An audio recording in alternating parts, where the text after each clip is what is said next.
So what is the planning survey? Before we are going in any workplace, we have to see who should be assessed, what equipment is needed, what should be measured, where, for how long. More detailed survey. So instrumentation to taking measure, simple sound level meter integrating sound level meter, personal sound exposure meter.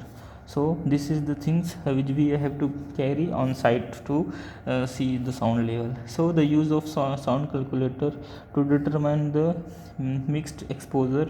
So calculating noise exposure. So we all know that if we want to calculate sound noise in our workplace, what we have to do. So there is a site, means you can directly go to Google and just type this calculating noise exposure.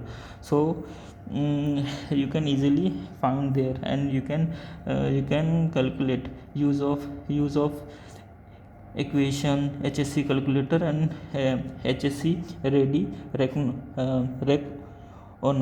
reckoner. Means HSC, there is HSC also calculator also, and HSC ready reckoner calculator, and these are all the things in noise calculator. So what is the HSC noise calculator?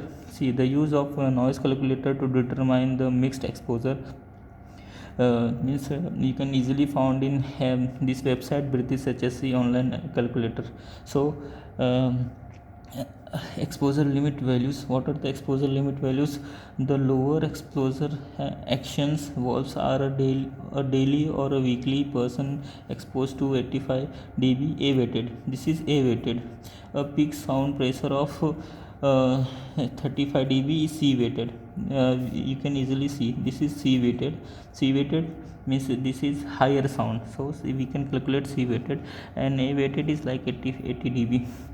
The upper exposure actions values are a daily or weekly personal noise exposure of 85 dB A weighted, a peak sound pressure of 137 dB C weighted. The exposure limit values are a daily exposure of weekly personal exposure of 85 dB is A weighted, and 140 is C weighted. We should only know this. What is A weighted? Sound level is 85 dB and C weighted is 35. Means higher is 30 C weighted and lower is A weighted.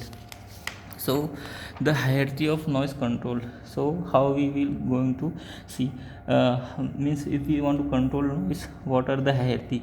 So reduce noise at the source, eliminating hazardous noise at source.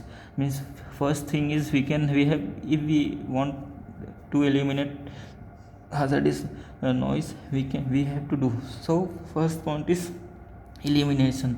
So eliminating hazardous noise at source. Another next one is changing the source. Third one is recollecting the source, redesigning the source, and maintenance. This is the hierarchy of control for noise. See, control along transmission. Isolate the source. Acoustic barriers, acoustic enclosure of the noise source. Control noise exposure at the receiver. Acoustic heavens, hearing protection zones, limiting exposure time, health surveillance. This is the control noise exposure at the receivers. So we already see all these things about related noise. So thank you so much, guys.